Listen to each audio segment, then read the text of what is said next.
সমগ্র সৃষ্টিগুলি আল্লাহকে সেজদা দেয়, সূর্য আল্লাহকে সেজদা দেয়, চাঁদ আল্লাহকে সেজদা দেয়।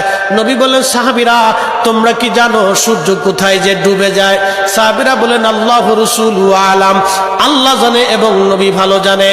আল্লাহ নবী বললেন, সাহাবীরা রে, সূর্য যেতে যেতে আরশে মুআল্লার নিচে যায় আল্লাহকে সেজদা দিয়া সুবহানা রাব্বিল আলা বলে সূর্য পড়তে থাকে, আর সুবহান রাব্বিল আলা বলে সূর্য তাসবিহ পড়তে থাকে, আর বলে, হে রব, আপনি যদি অনুমতি দেন পৃথিবীবাসীর জন্য আবার আলো নিয়ে ফিরে যাব, আর অনুমতি যদি না দেন আমি আপনার কুদরতি কদমে সেজদায় পড়ে পড়ে কাঁদতে থাকবো।